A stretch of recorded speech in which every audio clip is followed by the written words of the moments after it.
Okay, good afternoon everyone and welcome to today's webinar. By way of introduction, I'm Anne Livingston and I will be chair and moderator for today's webinar for the Community Care Smart Assistive Technology Collaborative. Today's session is on smart technologies to enable and enhance remote working.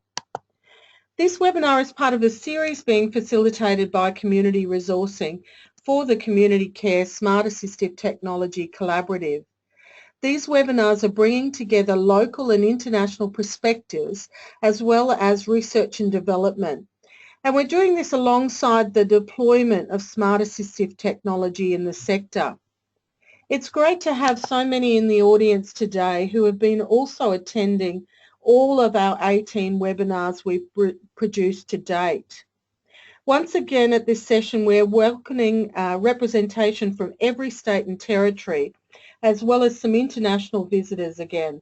And I particularly welcome those attendees who are bridging time zones to participate.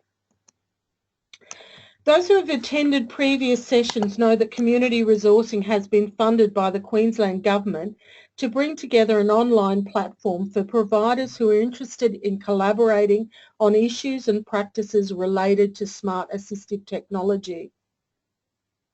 We've also in this series been exploring the local, national and international perspectives on this subject. We're very honoured to have been awarded the ICT Innovative Entrepreneurial Award at ITAC for this project, as well as being recognised in the Advanced Queensland Innovation Agendas. As attendees at today's session, and in the interests of the recording we're making, we've muted your microphones. If you have any questions, please add these to the question pane to the right of your webinar viewing. This will be an opportunity at the end of the session to have these answered and during the presentations of both our presenters today. As I said, this session is a continuation of the series of webinars being held by Community Care Smart Assistive Technology Collaborative. But this particular webinar is the first in a series of remote and virtual working series that we're putting together in response to feedback from our collaboration members. Today's session, I'm going to just introduce the subject of effective virtual and remote work environments for community care service providers, and then we're going to lead into two short presentations from Gavin Hoult and Nathan Eddy, who are working in this space. But why have we got to this? I guess as part of the collaboration, we've been working solidly behind the scenes, collecting extensive international, national and statewide research that's relevant to the community care and how we might adapt to more remote working practices. In line with this, we've been investigating case studies both in this sector and in other industries, as well as undertaking economic analysis, particularly and importantly for providers on the return on investment investing in these sorts of technology might hold. This series is particularly going to look at the business transformation possibilities and projects in community care. And I guess why this is important, we all know that the landscape of community care service provision is changing and changing dramatically. I'm not going to go into all the key facts, but everyone's faced daily with the major national and state reforms happening. And they're bringing challenges of both new policy and change policy, as well as some significant issues for funding. But where I think most of the issues are coming around workforce considerations and digital disruption, we know in other industries, less so in community care, contributing actually to very changed workforce practices. So today's session we're going to look at the evidence around why it's important to be included digitally, but also some of the technology that might assist. It's important that we look at these in the context that this year is the National Year of Digital Inclusion, and we know from the research that we're doing that there's actually a high level of lack of inclusion of the community care sector workforce. But most importantly, for the clients that we serve, there's some major issues. We know from some recent research is showing that 1 in 5 Australians are not taking advantage of the full gambit of health, education and social benefits that being connected and being engaged with technology realising. But more importantly, some of the client groups are very disadvantaged, particularly we're just showing you some stats from the Australian Digital Inclusion Index around the lack of inclusion of people with a disability to access to technology and the internet. So in this context, we've been in the collaborative talking about remote working and the important context for our sector. We know that currently there's evidence that a significant proportion of Australia's workforce, some 6%, is already remotely working and telecommuting.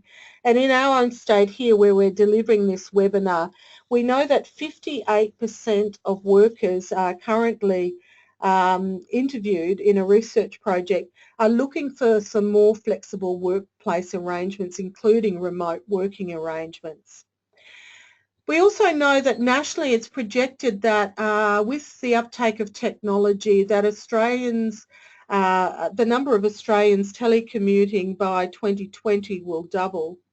And currently the top industries employees have adopted these working conditions remain only significantly being those in management professions, clerical and administrative workers.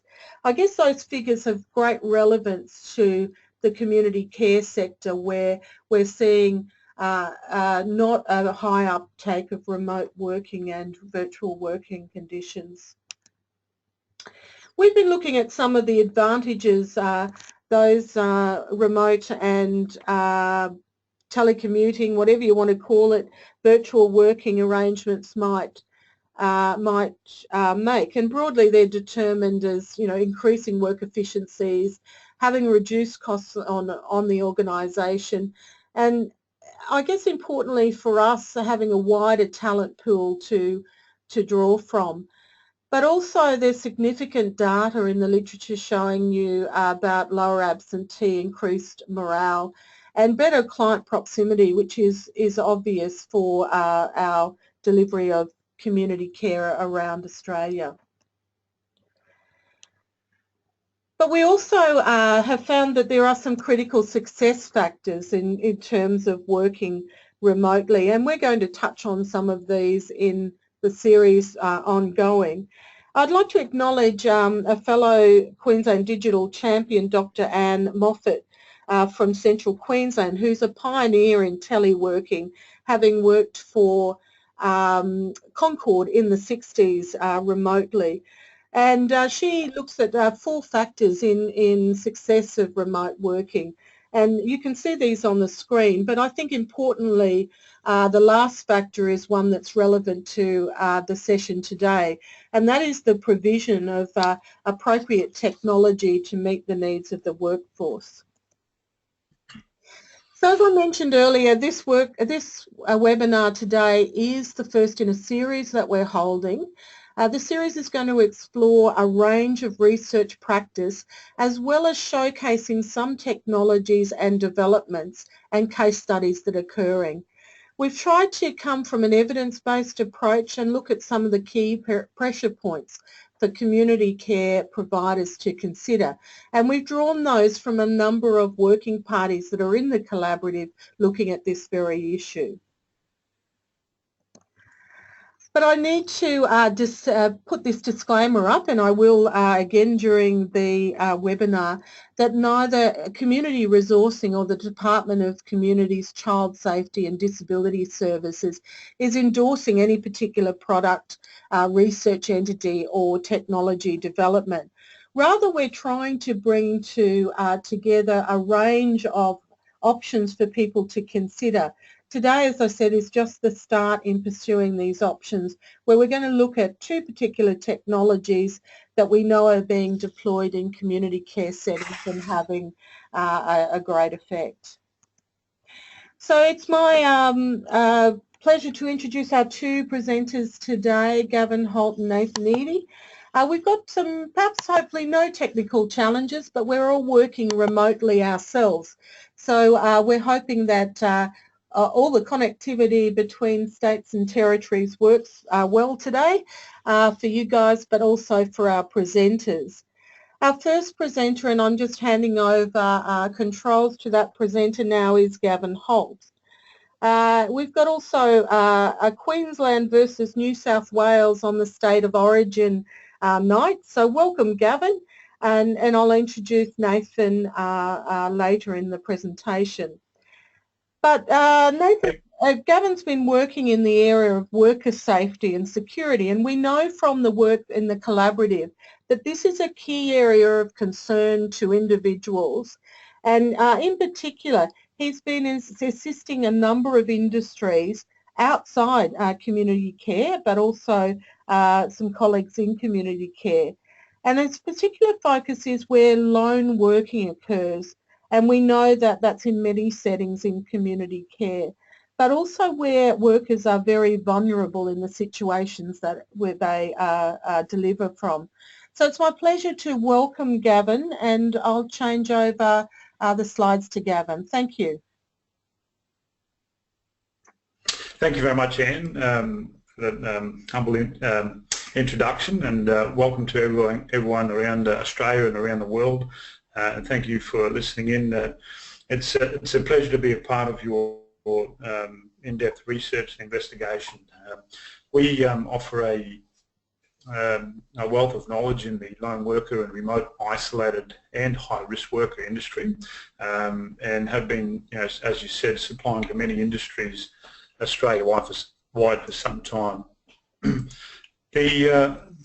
How the safety card come about? Safety card is Identicom safety card. It was formed in the UK, United Kingdom, by Craig Swallow. I attended a trust event for Susie Lampert. Susie Lampert was a real estate agent that was killed on a visit to a routine inspection of a house, and he's seen the opportunity for a mobile wearable device, a device that was available to be used discreetly. And while attending the event, he noticed he had identity badges, and just saw the opportunity to create a device that was a part of the uniform, in hand's reach at all time, and can be activated discreetly without breaking eye contact in a physical or verbal assault situation. So I'll touch on the risk profiles in a minute, but if your risk profile, one of your risk profiles is physical or verbal assault, then the product that we promote, it's a very smart product that can be used very discreetly. A major step in the life of the business is to introduce the device and its potential to NHS, the National Health System of the UK, which is the largest number of lone workers in the UK. And work closely with them over a period of time, and now the Identicom safety card is the core supplier for that organisation. In 2007, the Solo Protect solution, a direct market brand, was launched in the UK. A great number of clients across many different markets, as Anne said, many different industries and markets. And then 2007 was the birth of SafeTCard Australia. It's 100% locally owned and operated organisation, where Bob Hoult, the founder of SafeTCard, attended one of the safety shows in the UK, the first safety shows, and seen the Identicom safety card, and just seen a massive opening in Australia. It's now used by over 127,000 lone workers globally. So it's had a very good uptake in that industry. I mean, working alone, I'm sure some listeners out there, I don't have to tell you this, carries a great physical risk to staff and financial risk to the business. The SafeTCard lone worker protection system contributes towards an employee's duty of care.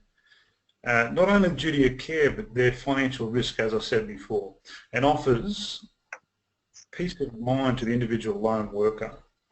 So that peace of mind, in turn can lift the staff morale and productivity of a business as well. The SafeTCard and Nathan system providing the best solution for lone, isolated, remote and high-risk workers. We harness the very best in alarm monitoring technology to support our SafeTCard lone worker solution, giving comprehensive support to customers all over Australia and the world. There's many different lone workers, taxi drivers, social workers in this industry, community workers, the risks you face, abusive, violent patients, clients, relatives, manual handling. So there's many different lone workers out there. I'm just going to touch on a couple, including nursing staff, right, handling injuries, once again abusive and violent patients, during drug handling, robbery and violence. It's not only the staff that you're dealing with, but as you probably know, they're visitors or people of the public that are attending those areas whilst you are visiting that client's premises. Two primary physical risks to the lone worker, social and environmental. Social risk arises through workers' role being community-based, interacting with the general public and conducting home visits for a variety of reasons. The outcome of this can be verbal abuse or physical assault. Environmental risk is prevalent due to the lone worker carrying out work activity in isolated or hazardous locations. The most likely outcome in this event of a problem is injury or incapacity, person or man down. To the lone worker out there, either due to a slip, trip, fall, or unknown health issue, or someone being attacked and tackled to the ground. So a couple of examples for community care workers, three main risks. Once again, it's fairly repetitive. It's violence and aggression, usually from members of the public. Occupational risks such as slip, trips, falls, electrocution. God forbid we might slip and sprain our ankle on the way to the car. Personnel well-being risks, including health issues caused by being in stressful situations, and I understand there's many stressful situations within the community care and nursing industry. Community carers will often be working in environments such as hospitals or homes where they may come into contact with members of the public who could pose a risk through disorientation or simply aggressive behaviour. Lone working also presents a significant financial risk to business, as I mentioned previously.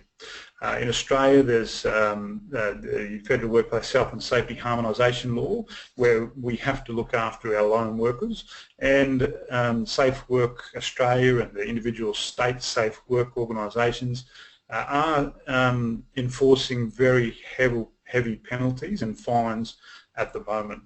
It's not only the company that gets fined, many different members of that organisation will get fined. The Occupational Workplace Health and Safety Manager, the Manager, the Directors and so forth. So I compose some fierce fines, as you can see there. There was one just recently where a crane driver company got fined $350,000. So this is the SafeTCard. It's one of many smart products out there for mobile, telecommunicating staff, field workers, remote, isolated and high-risk workers. It's designed to be your ID card. We've got a red alert button in the middle, an LCD screen, it's two-way audio, got a status check and amber alert. Some of the other features, the automatic person man down detection, it's 3G enabled, temperature sensor, geofencing and so forth. The device has got many accreditations. Okay, and it's also one of the most innovative product in the world and several other awards as well. As I said, over 127,000 devices in use globally as we speak. I just want to touch on one of the features of the SafeTCard, the Amber Alert. The Amber Alert is being used in community care readily every day. The Amber Alert, how it works, it's a pre-timed alarm. So There's no device that's going to give you 100% accurate lateral GPS location indoors. The Amber Alert's a pre-timed alarm where we can set an amount of time. Let's say your home visit is 25 minutes. We can set that to 25 minutes, and you can leave a 24-second voice message. All right, so hi, this is Sally, community care worker, mental health check. I'm at 128 Lake Street, level 12, room 256, potential high risk. So in the event of an alarm, we now have that voice recording as well.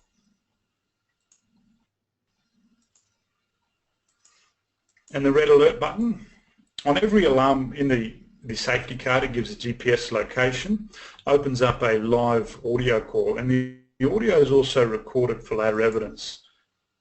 Some of the features and benefits of the safety card using in the aged care, community care sector. Okay, one I just want to touch on is the geofencing. Now, geofencing, you may have a black spot in network connectivity, and we can set a geofence around that area, so you can create a time, a rule, and alert for time in a geofence or broken a geofence and so forth. As I said, the device has one or two-way audio, so we can actually talk back to the wearer instantaneously.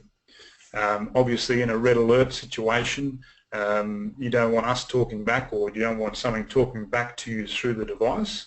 It could potentially agitate the perpetrator or the person you're dealing with and escalate the situation. In a personal man-down situation, it's good to have that instant communication with the person to comfort them, let them know help's on the way, and keep talking to them to keep that channel of communication open.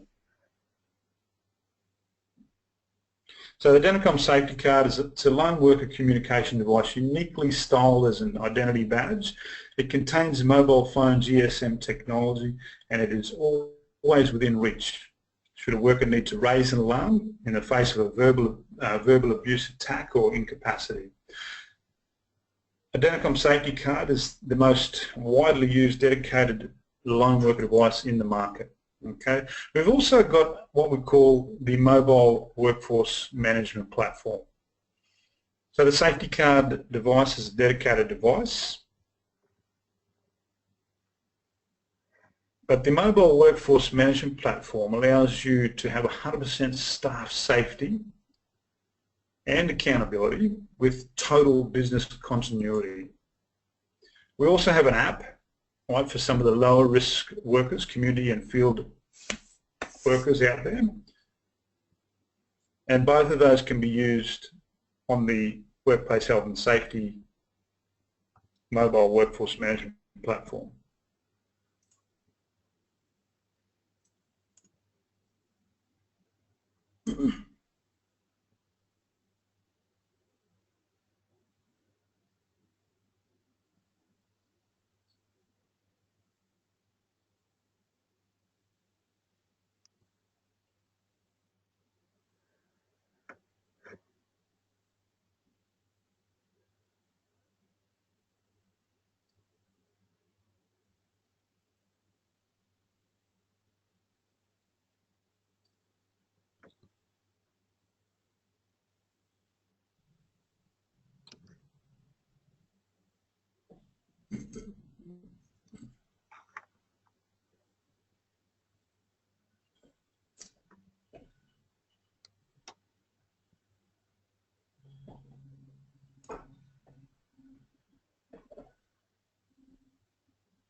Gavin, so I can just confirm that we're, thanks, moving on, and we've got only a couple of more minutes left.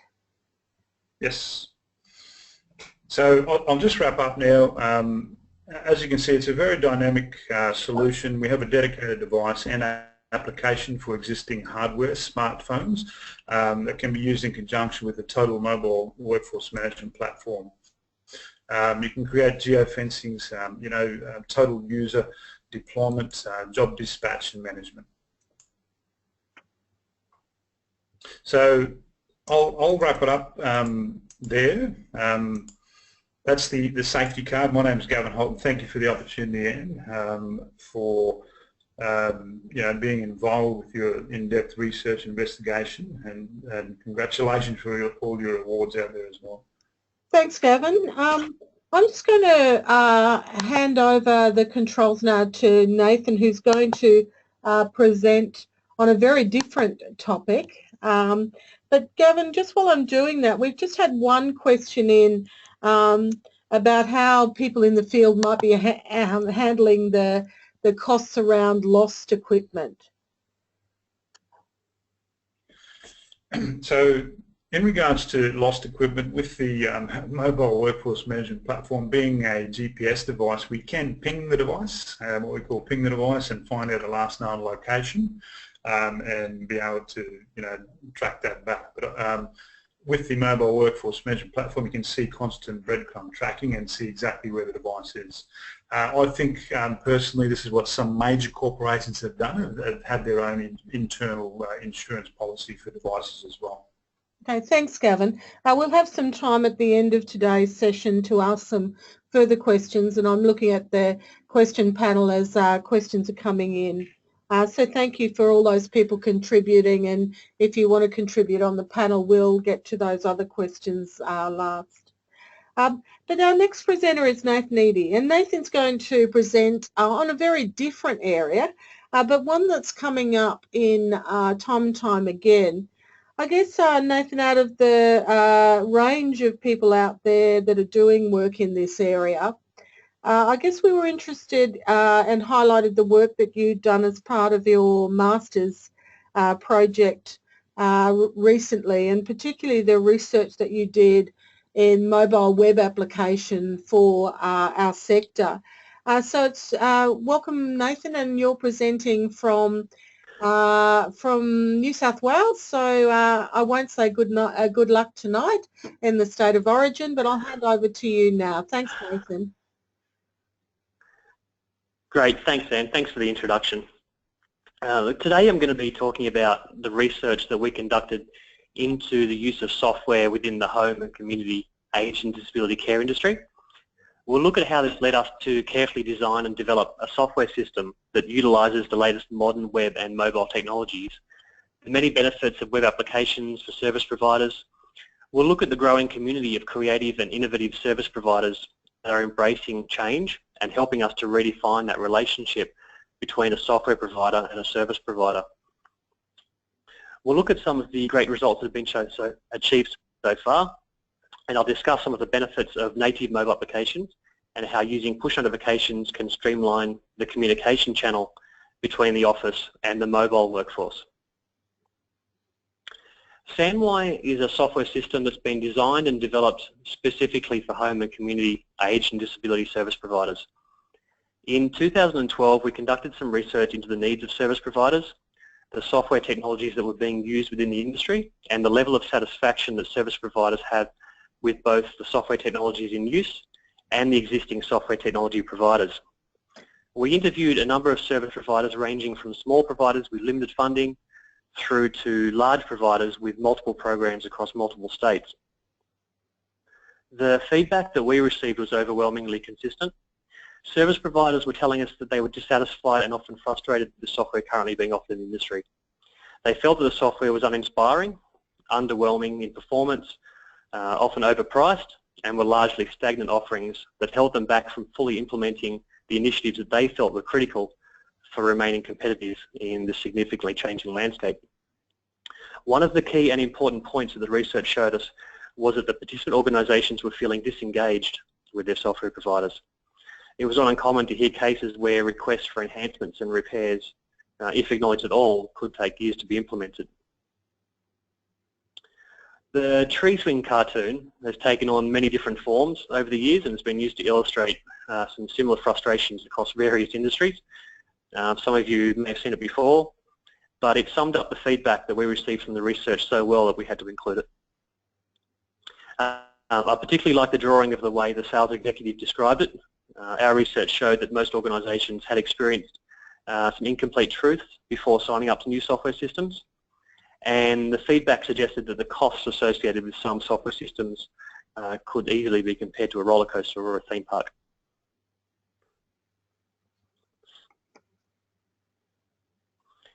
So following on from this research, we started to broaden our engagement with the industry, and what we discovered was inspiring. We discovered an industry that was bursting with people that are passionate about the work they're doing and passionate about improving the quality and efficiency of service delivery. We met people that were bursting with creative and innovative ideas and just crying out to be heard and supported by their software providers. 4 years on, and I'm regularly meeting people that make me feel really fortunate to be part of this industry. We also started to further explore the technologies that were being used by the current software offerings and found that there were several large products that dominated the market, and we didn't find a single product that was built on a modern web application platform. So with over 14 years experience working with web applications in over 25 industries, and having seen the enormous benefits web application technology had brought to those industries, we saw an opportunity within the home and community service industry that would have been difficult not to explore further. For those that may not have worked with web applications run inside a web browser, and so there's no need to have any software installed on your computer in order to use it, and there's no need for you to maintain and upgrade your own, often costly IT server infrastructure. Modern, well-designed web applications are fast, they're secure, they're highly reliable, they're pleasant to work in, they're very cost-effective, and they're actually highly accessible. There's a fading misconception that software and data must reside at your premise in order to guarantee data security and system availability. You're probably more likely to hear that notion these days from software providers that are heavily invested in older desktop application technologies. As you can probably imagine, it would be extremely costly for a software provider to reskill their development workforce to a new and very different set of development languages, let alone rewrite their existing products. Software providers can therefore, and understandably, often be slow to embrace, endorse and encourage technologies that are fundamentally game-changing as web-based software is. It's also worth mentioning that there's a difference between the terms web application and cloud. The term cloud is often overused to describe and market an older desktop application that's only hosted on your behalf using something like a remote desktop server or a Citrix or Windows Terminal Services. Only the true web application benefits from the convenience of running inside a web browser. I received a phone call a few weeks ago from one of my customers who was having a very bad morning. One of his employees had managed to open a file that had been infected with the CryptoLocker virus. The virus had completely locked them out of their terminal servers, and they had no access to any of their applications. They didn't even have access to their email. He said the only application they had access to was SandY. And with access to SandY, they had no disruption to their core business activity, which was to supply services to consumers. We're finding that some older views that resist moving applications off-premise have changed rapidly as people discover the benefits of outsourcing their infrastructure to IT providers that specialise in hosting and can pass on the financial benefits of enormous economies of scale. The arrival of Amazon Web Services in Australia, for example, is forcing those responsible for managing IT infrastructure to rethink hosting on-premise. So SandY manages this IT relationship for you, and we're able to pass on the financial benefits through low-cost subscriptions to the software. So getting back to our journey, we found that we had an industry that, according to our research, was full of members that were crying out for agile, dynamic and responsive software that would keep up with their desire and need for change. And we had a software technology which was yet to be properly introduced to the industry that, when effectively implemented, inherently allows for significantly more agile, dynamic and responsive software delivery. So the scale of the opportunity at hand was really starting to present itself. We knew that the technology would only be part of the equation though. We knew that in order to address the issues identified by the research and to make a positive contribution to the industry, we were going to need to implement a new approach to the relationships that we would develop with our customers. So we formed a philosophy that our contributions to the industry would be our first priority and at the centre of everything we do, and that we would earn our acceptance by the industry. So we set ourselves a challenge to create a new software system built as a web application that would be driven by the needs of the industry. We sent out hundreds of letters inviting service providers to get involved in the project and to have their say on the types of functionality that the software would provide. Within weeks, we had a community of service providers that were keen to get their ideas heard. Service providers told us overwhelmingly that their pain was in scheduling, that their current system had become dated and inefficient, and that their research into alternatives hadn't returned anything inspiring. They felt that the alternative scheduling systems that they had explored were either generic scheduling systems that didn't fully understand the needs of home and community care, or were basic scheduling systems that had been tacked onto a CRM or onto a residential aged care scheduling system as an afterthought. So we had a look at the scheduling systems that were currently on offer and discovered that there was an enormous opportunity for us to take many of the principles and technologies that we had used extensively in large-scale logistics and distribution and apply them to home and community care. The result was SamWhy, a web-based software system that utilises an advanced algorithm to automatically create schedules. But the important point to mention here is that bringing this advanced algorithm that until recently was a technology reserved mainly for large-scale and high-cost logistics operations to home and community care providers, large and small, was made possible by the web application architecture. SamWhy is hosted on very powerful servers, and it would not be economically feasible for service providers to house servers of this scale on-premise. So being able to bring this technology to all service providers, regardless of their size, and to organisations that wouldn't have otherwise been able to afford such a system, that's possibly the most rewarding part of what we do. Arguably, it has removed a cost barrier for operating efficiently and competitively in this new aged care era. So the algorithm, it's able to look at all of the employees. It looks at their advanced availability settings, attributes, current skills and qualifications, and contract or employment arrangements. It looks at the clients, their advanced service plans, worker preferences, attribute preferences, and time preferences. It looks at the services being delivered and skills, qualifications, and requirements for those services. The clients and or visits that are to have a fixed worker, the clients and visits that can have a pool of workers, visits that must have a fixed time, and visits that can be delivered within a client's preferred time window. The algorithm also knows the precise travel time and distance between every client in the system. So it takes all of this information and it creates schedules and nicely optimised and appropriate runs for you. The first key advantage of this algorithm is that some or all of these parameters and preferences are free to change from day to day, and the schedule generator will automatically pick up these changes and adjust the runs for future schedules as necessary with no to minimal intervention.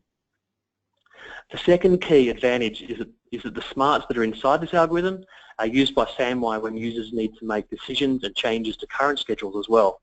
So SamWhy will calculate the potential options for changes to current schedules and present the user with these options and with all the information required in order to make that decision. Overall, this is making the scheduling process more efficient. It's reducing the distance travelled by workers. It's having a very positive economic benefit for our customers. Another benefit of web applications is that they integrate beautifully with mobile applications. So the mobile application is able to synchronize seamlessly with the web server to provide a very effective and efficient channel for communication between the office and the mobile workforce. SamWhy's mobile application, for example, is designed as a native mobile app for both the Android and Apple, phones and tablets, and communication from the office to the mobile worker are sent through something called push notifications. Push notifications through native mobile apps are the next important advancement in technology that I'd like to mention.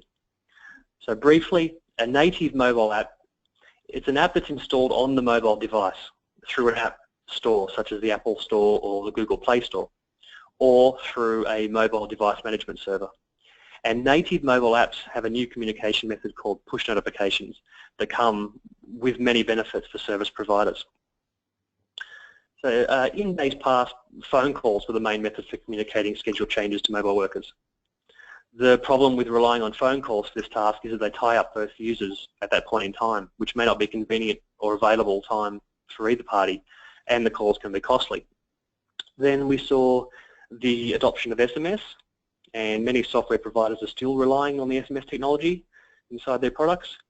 The limitation with SMS is that it's very basic. It's really just the transfer of a simple message with no ability to interact with the message other than to respond with another message, hence the name short message service.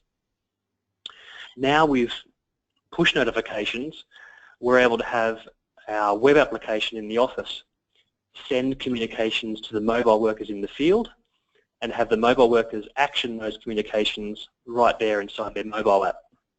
So for example, with SAMWI, when there's been a change to a visit in the office, the scheduler can change the status of the visit to acceptance required, and with a couple of clicks, this automatically sends a notification to the mobile worker who opens the notification in the mobile app and has the option to accept or decline the visit right there in the app. When the user taps on accept, the visit returns to published, the notification gets removed, the scheduler in the office hasn't to do anything more and has been free to focus on other things. So when we developed SAMWI, we designed the web and mobile platform from the ground up. Doing this has resulted in a platform that allows us to add functionality rapidly and remain agile and super responsive for our customers. It's always nice to see and hear that initial shock when a customer makes an enhancement request in the morning and we have updated the web application for them and it's ready to use in the live environment that same day. That's the power of web application.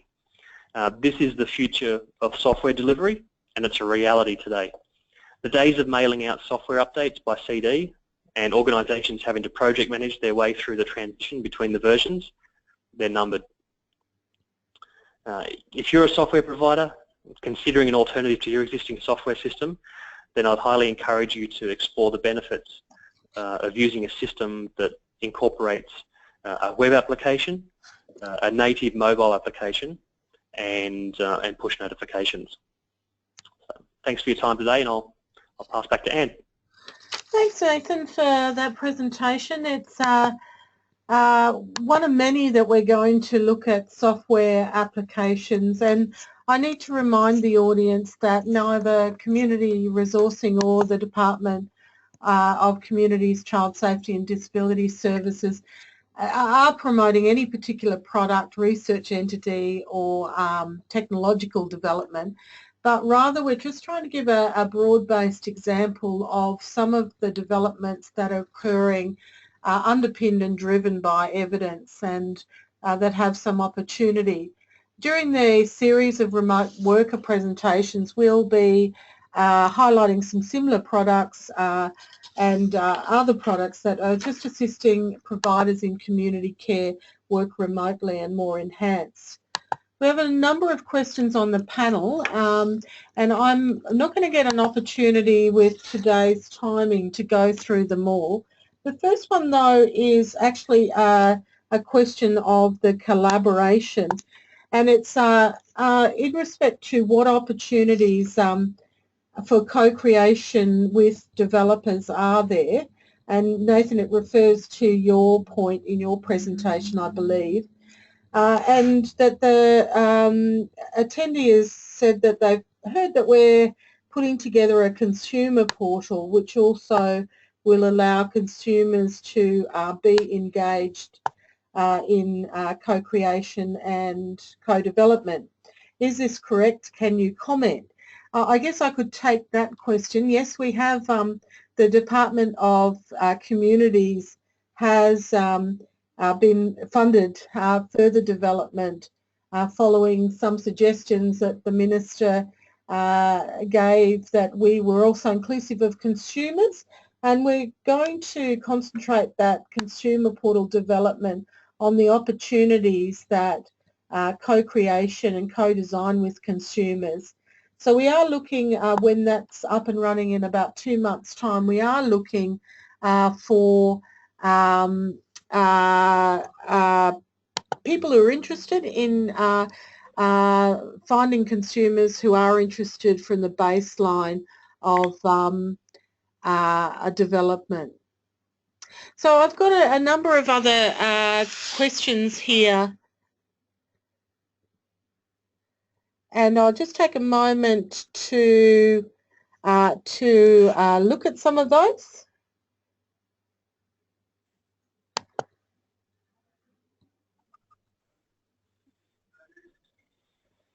So look, we've got a number of questions about the software development, and I think I'm going to take many of those offline because they are specific to a product, and I guess we weren't wanting to concentrate on a particular product. But we do have some here on research, Nathan, and some questions about what led you to researching our sector. Could I hand that question to you? Yeah, sure. It was actually through some contacts that I already had in the industry who had just mentioned to me prior to the research that it may be a good industry to look at, in that it was such an enormous growth industry and that there were lots of changes happening inside the industry. So, and that definitely became evident the further we got into the research and the more that we spoke to people. It's very much an industry that is it's not stagnant. It's changing. There's new regulations.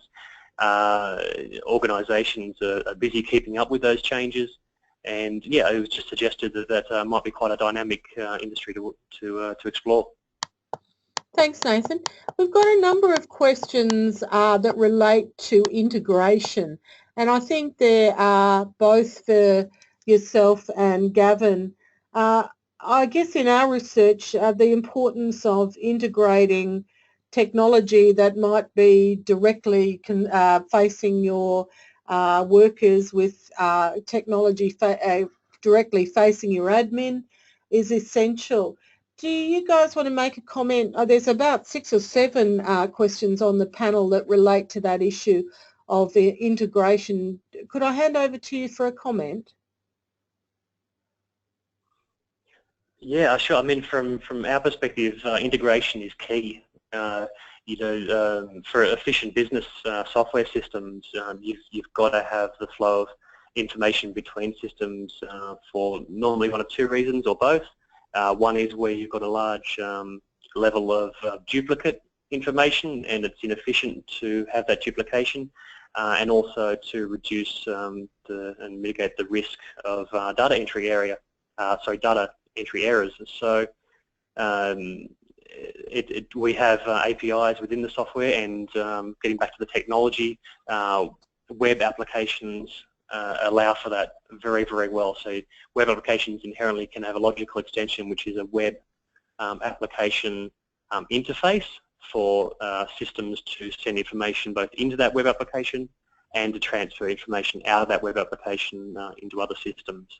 And that, as I say, that is key to efficiency. Thanks, Nathan. Gavin, did you want to make a comment? Yeah, I totally agree with Nathan, and it's imperative that you have I guess a digital audit trail for your lone remote isolated workers out there, and using the software MWMP, we can also integrate using APIs and so forth as well. But I'm sure Nathan have a lot more knowledge in that area in regards to integrating with existing systems and collaboration there as well. We've got questions coming left, right and centre on the question pane here, and I must be honest, I'm not going to be able to keep up with them. And we're running out of time. We're confined to the hour for this presentation.